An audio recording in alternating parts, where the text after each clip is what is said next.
Lucas capítulo 6, do verso 12 até o verso 16, com essa linda introdução que foi ensinada aos nossos filhos sobre os discípulos e a escolha deles. Esse será o nosso tema, né? Como realmente podemos ver, o projeto do reino de Deus é um projeto muito grande, gigantesco, um projeto que aconteceu 2000 anos atrás e até hoje faz impacto na vida de pessoas.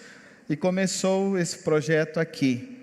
Lucas 6, verso 12 em diante, diz assim: Num daqueles dias, Jesus saiu para o monte a fim de orar e passou a noite orando a Deus. Ao amanhecer, chamou seus discípulos e escolheu 12 deles, a quem também designou apóstolos. Simão, a quem deu o nome de Pedro, seu irmão André, Tiago, João, Filipe, Bartolomeu, Mateus, Tomé, Tiago, filho de Alfeu, Simão, chamado Zelote, Judas, filho de Tiago, e Judas Iscariotes, que veio a ser o traidor. Oremos. Pai de amor, obrigado a Deus, porque até aqui neste momento, sabemos que o Senhor está agindo e nos ensinando através, ó Deus, do louvor, dos testemunhos, através, ó Deus, do momento de intercessão, Senhor. E agora, ó Deus, abrimos Tua palavra e humildemente, ó Deus, diante do Teu texto sagrado, suplicamos, ó Deus, que Teu Espírito ilumine nossas mentes e nossos corações a compreender o Teu propósito, o Teu projeto, o Teu querer para as nossas vidas. Rogamos assim no precioso nome de Cristo Jesus. Amém. Eu acho que a gente acompanhou na televisão brasileira, alguns anos atrás, um programa que era para se contratar uma pessoa, e era o Roberto Justus, que era o âncora desse programa, e eu me lembro que ele chamava 20 pessoas, mais ou menos, né? E dessas 20 pessoas, elas iam fazendo as provas até que eles conseguissem chegar à última prova, e aquele que chegasse então à última prova seria contratado por ele com excelente resultado, com um excelente salário, com a possibilidade de aprender com um dos grandes empreendedores do Brasil. E eu sempre acompanhei esses programas, que eu sempre achei interessante, porque eu acho que realmente é algo que sempre tinha algo a agregar. E eu me lembro que teve uma prova daquelas que a pessoa que era a líder, ela tinha que escolher e atribuir as funções para que eles pudessem ajudar uma ONG, uma organização não governamental. E a pessoa, o grupo que perdeu, cometeu algumas falhas porque alocou algumas pessoas que depois o Justus disse que ela não soube alocar as pessoas nos lugares certos. As pessoas certas nos lugares certos. E essa frase ficou no meu coração.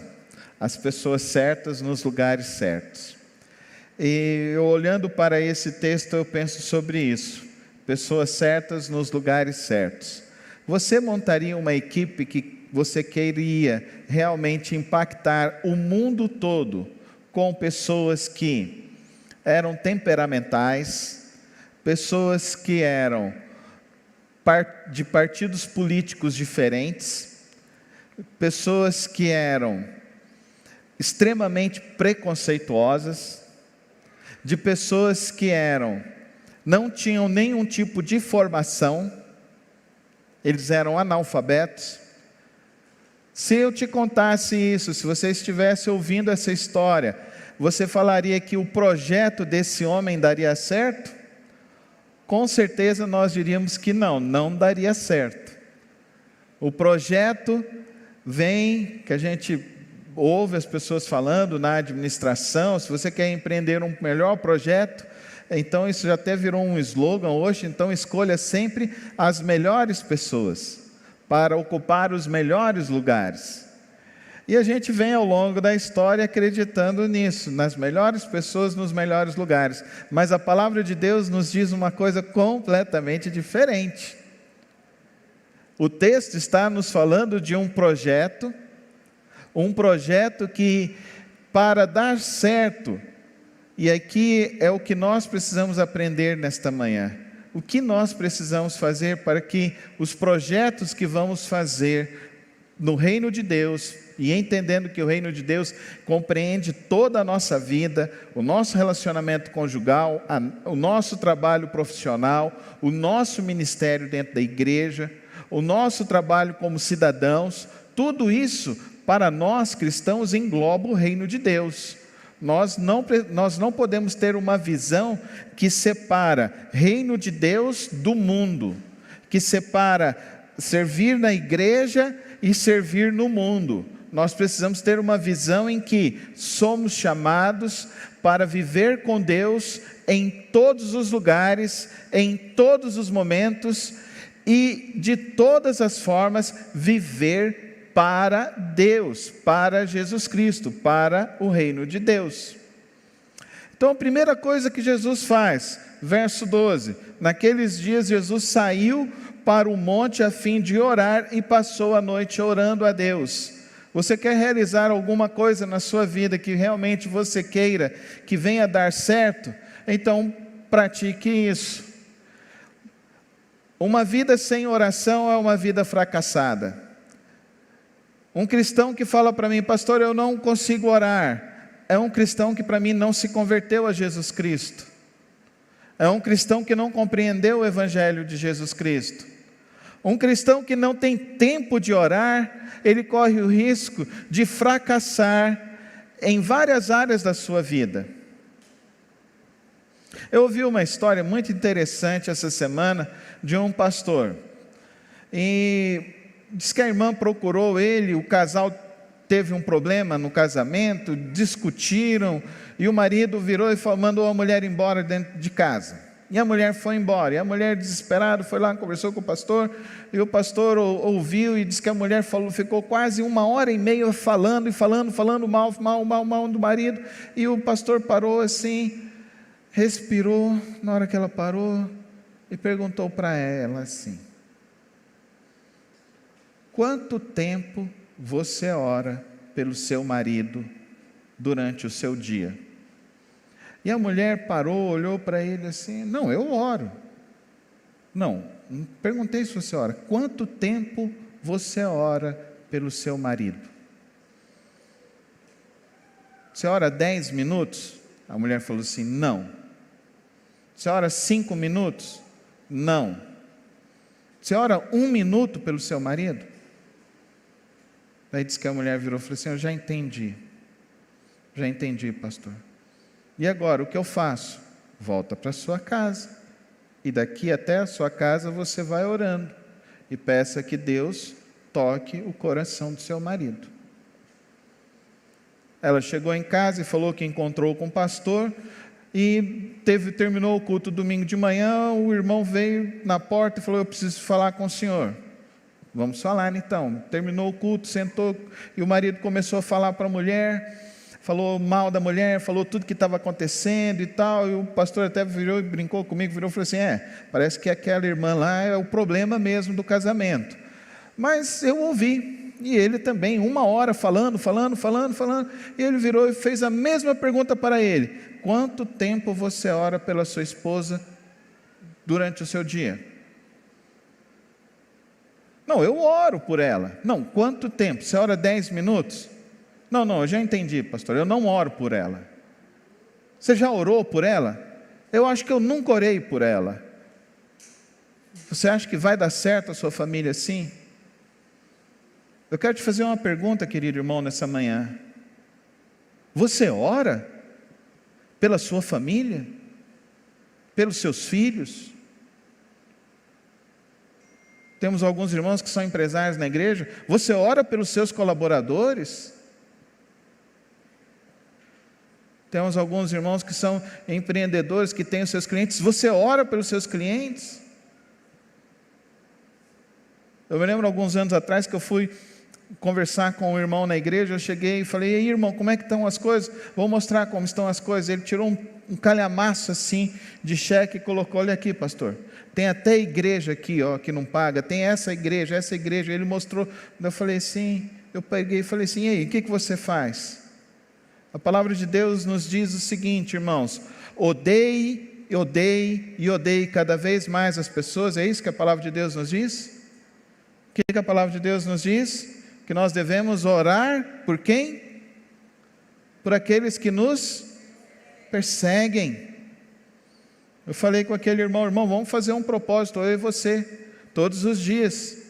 Está disposto a acordar às 5 horas da manhã e orar por esses seus clientes? Me fala o nome de um. Falou o nome de um, eu vou orar com você. Queridos irmãos, em menos de 3 dias aquela pessoa chegou lá, não pagou integralmente, fez uma negociação, saudou, ele me ligou: pastor, deu certo? Eu falei: lógico que dá certo. Você quer fazer alguma coisa na sua vida, querido irmão? Quantos aqui querem fazer alguma coisa na sua vida ainda esse ano? Comece da maneira certa, ore como o Senhor Jesus. Aí Jesus vai e escolhe.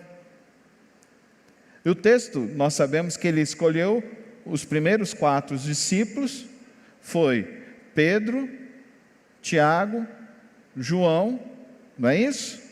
São os primeiros discípulos que ele escolheu. E André, são os primeiros discípulos. Os 4 eram pescadores.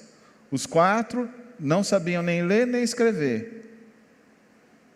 Às vezes nós queremos e olhamos para a dimensão da vida sempre numa dimensão extremamente carnal. Eu quero te dizer, eu quero te mostrar hoje, nessa manhã, querido irmão, a vida não pode ser levada com os olhos da carne. Você precisa ter olhos espirituais.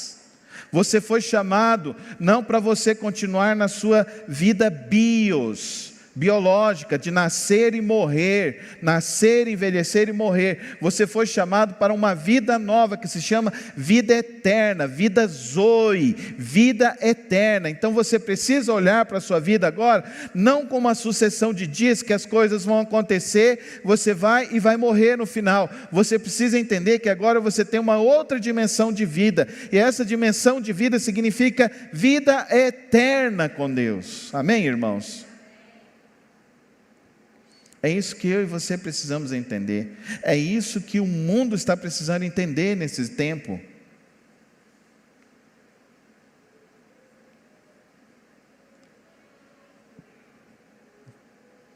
Jesus, ele olha não para a condição natural das pessoas.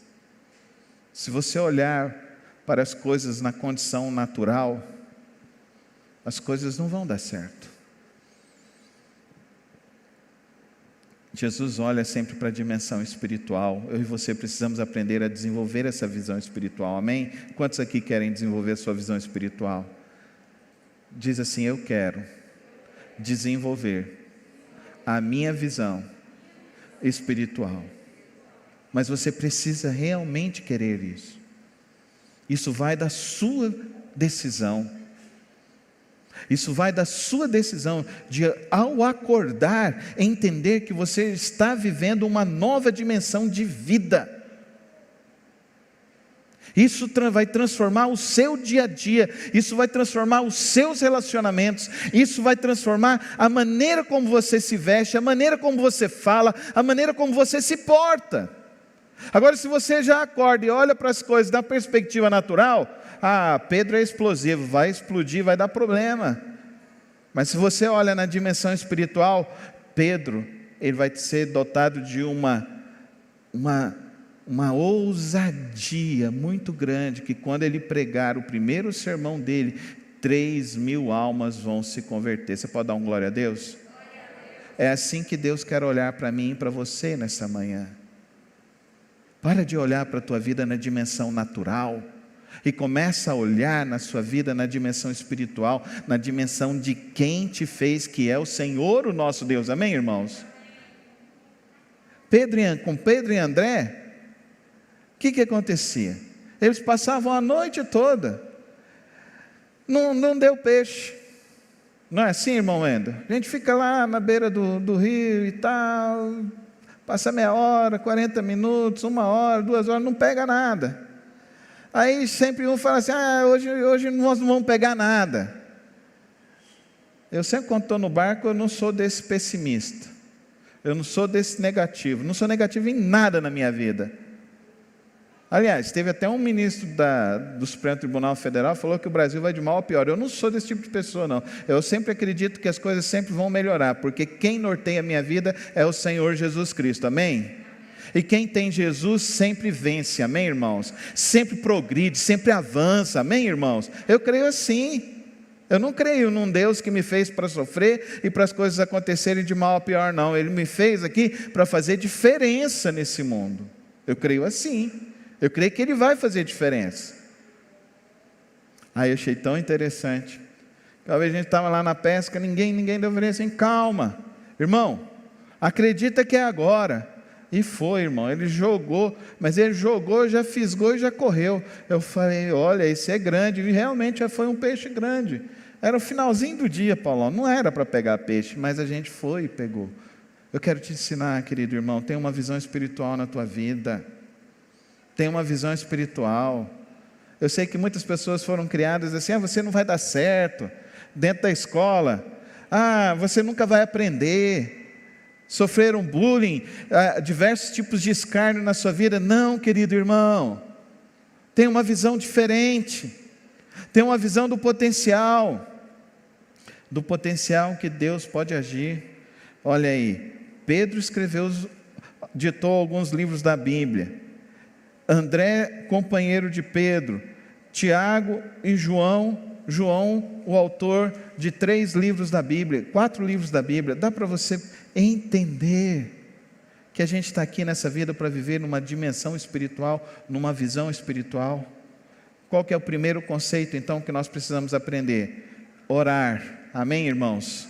Orar pela família, orar pelos nossos projetos, orar pela nossa casa, pelo nosso marido, pela nossa esposa, pelos nossos filhos. Orar. Se você tem algo para fazer pela vida do seu filho, ore por eles todos os dias. Ore para que eles amem a palavra de Deus. Ore para que eles proclamem a palavra de Deus. Orem para que eles andem na palavra de Deus. Vivam na presença do Senhor. Orem para que tudo que eles fizerem, eles possam progredir. Ore pelo seu marido, ore pela sua esposa.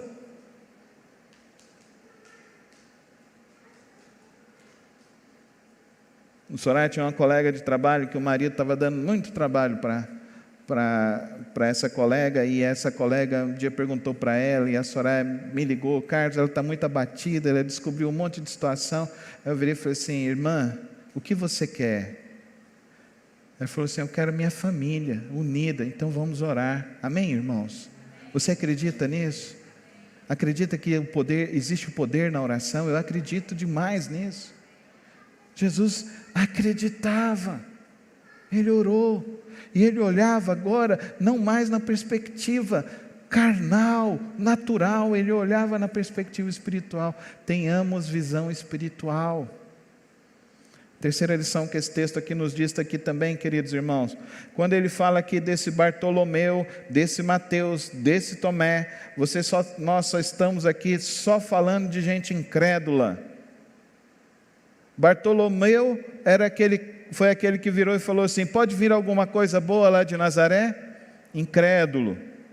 Mateus, ele era publicano, outro incrédulo também. Tomé, eu só acredito se eu tocar nas feridas dele. 3 incrédulos, daria certo? Por que Jesus coloca 3 incrédulos perto dele? Na equipe, na principal equipe dele. Queridos irmãos, eu quero te mostrar algo muito importante na sua vida, principalmente no relacionamento conjugal. A gente sempre anda com quem é diferente da gente. Você já ouviu aquele ditado popular, né? os opostos se atraem, não é assim? Não é assim? Soraya detesta o frio, eu amo o frio. Soraya ama o calor, eu detesto o calor. E aí a gente vai provocando algo que se chama sinergia.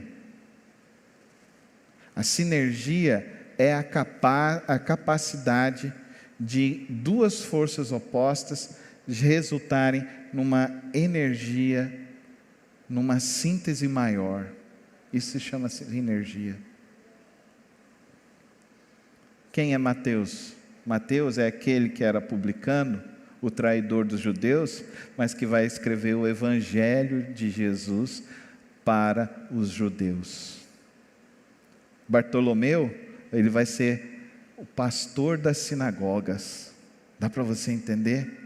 Tomé é outro também que ele vai acompanhar e ensinar dentro das sinagogas, porque o Senhor Jesus sabia que ele precisaria ter pessoas que eram dentro da comunidade judaica e que ensinariam aqueles que eram judeus.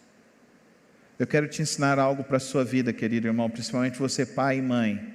Seus filhos são diferentes, saem do mesmo lugar, você dá a mesma criação, eles comem a mesma coisa.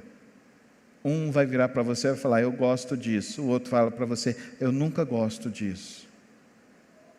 Não menospreze nenhum nem outro. Aprenda a desenvolver capacidade de sinergia. Dentro da igreja, nós temos pessoas de tudo quanto é matiz ideológica, matiz cultural, matiz social, e nós precisamos aprender a desenvolver essa capacidade de sinergia.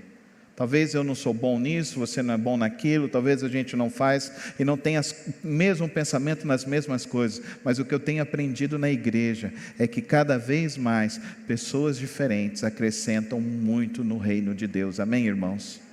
E na dimensão da nossa vida nós precisamos aprender isso, porque você vai sofrer embates, você vai ser criticado na sua vida. As pessoas vão te agredir, às vezes vão falar, isso não vai dar certo, isso não é bom, isso que você está fazendo não é bom, não vai dar em nada, não vai resultar em nada. Pegue essas fontes negativas e transforme elas em capacidade sinérgica, amém, irmãos? Você está entendendo o que eu estou dizendo? Quantos estão entendendo o que eu estou dizendo? Pega as coisas ruins e adversas e transforma em coisas positivas na sua vida, amém, irmãos? Não crie desmotivação na sua vida, não. A sinergia é a capacidade da gente pegar efeitos opostos e transformar em realidades novas. Então nós precisamos fazer isso, nós temos o Espírito Santo para nos capacitar a fazer isso. Então você pode ser melhor, amém, irmãos? O Senhor Jesus nos ensina isso com esses homens. Eles podem ser melhores porque eles têm a visão espiritual, porque ele está orando, porque ele entende dessa capacidade de sinergia. E por último, para a gente entender aqui e fechar essa manhã na presença do Senhor, ele continua e ele vai chamar então esse Simão Zelote. Esse Simão Zelote eram os caras que queriam pegar na espada, eles matavam. O principal deles era o Barrabás, dessa turma dos Zelotes. Judas, filho do Tiago, e o Judas Iscariotes, que veio a ser o traidor. Observe esses três últimos homens. Esse Simão, ele foi embora depois. Existe um mito na China de que houve um judeu que andou pela China e ele ensinava algo sobre justiça. E na China tem um caractere que a palavra justiça é uma mesa com um cordeiro sacrificado, Jesus Cristo. Foi ele ou não foi? Pode ser uma lenda, não sei. Judas, filho do Tiago, ele escreveu uma das menores cartas do Novo Testamento. Mas naquela carta de Judas, ele nos traz um ensinamento tão poderoso para a vida, que se chama o cuidado de Deus. E é isso que eu quero que você saia levando na sua vida aqui hoje. Judas 24, aquele que é poderoso de fazer com que você não venha nem a tropeçar, os guarde e os livre pela sua maravilhosa graça. O Judas Iscariotes nos ensina muita coisa. Jesus andou com o traidor, o mentiroso, o ladrão. Jesus não foi preconceituoso. Jesus nos separava os bons, os melhores dos outros. O texto aqui nos diz que Jesus não desistia das pessoas. Amém, irmãos? Amém? Não é maravilhoso isso? Até do próprio aquele que iria traí-lo, ele não desistia. E eu queria te ensinar isso nessa manhã. Não desista. Não desista dos teus sonhos. Não desista dos teus projetos. Não desista dos teus relacionamentos. Não desista. Não desista daqueles até que te infligiram o pior mal na sua vida. Não desista. Talvez a pessoa não foi a pessoa melhor para você, mas talvez você é a luz de Deus para essa pessoa. Amém, irmãos? Você é a luz que leva a graça, a bondade e a misericórdia do Senhor. O mundo tem as suas regras e o seu jeito de viver. Mas quando conhecemos a Jesus, nós aprendemos uma nova vida para viver. O principal nesta manhã é que nós precisamos ter uma intimidade verdadeira com Deus. Viver uma vida de oração. Tudo que formos fazer precisa ser regado na oração. O texto também nos ensinou nesta manhã que é muito importante que a gente aprenda a não ficar desistindo, esquecendo e achando que a gente precisa ter concordância com tudo nessa vida. Não, o texto nos ensina a ter uma visão espiritual da vida. É só essa visão espiritual que vai nos fazer enxergar e viver uma vida e uma dimensão maior. O texto também nos ensina que nós podemos fazer sinergia, gerar coisas novas, relacionamentos novos. Essa energia é tão poderosa. Quando eu conheci a Soraya, eu nunca usei, minha cor de camisa sempre foi azul. Eu ia comprar, sempre comprava cor azul. Vocês estão vendo a cor da minha camisa nesta manhã? Isso se chama sinergia. A energia dela possibilitou coisas novas na minha vida, assim como a minha energia possibilitou coisas novas nela. Sem força, sem violência, mas com o amor. O amor muda, o amor transforma. E por último, persevera, mesmo com aquele que te diz não e fala não quero. Persevera na oração por ele. Deus pode mudar essa história, essa família, para a honra e glória do Senhor Jesus. Quer viver na presença de Deus? Fique em pé comigo, na presença dele. Oremos. Eu só queria que você nessa manhã fizesse um compromisso. Começar a orar mais. Fala no seu coração, eu vou orar mais.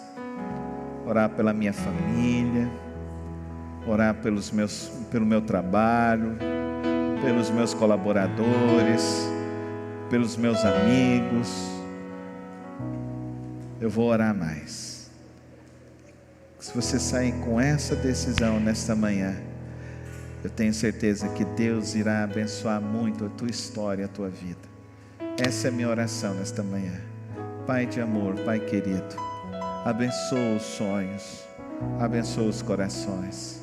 Aqueles corações que foram marcados, feridos, que hoje, ó Deus, o Senhor deu uma nova visão, uma nova perspectiva, uma capacidade de ressignificar tudo isso de ruim que já foi atravessado e entender que o Senhor está no controle, que o Senhor é poderoso, que o Senhor é maravilhoso. Que hoje, ó Deus, a gente possa entender é que o Senhor capacita aquele que é incapacitado. O Senhor usa aquele que o mundo não aceita e o mundo rejeita. Obrigado porque o Senhor me chamou. Eu sei que nesta manhã o Senhor está chamando pessoas, chamando a uma intimidade, a um compromisso, a uma vida mais plena com o Senhor. Por isso, Pai de amor, que o Senhor abençoe, que o Senhor guarde, fortaleça a vida de cada um, em nome de Jesus. Amém, amém e amém.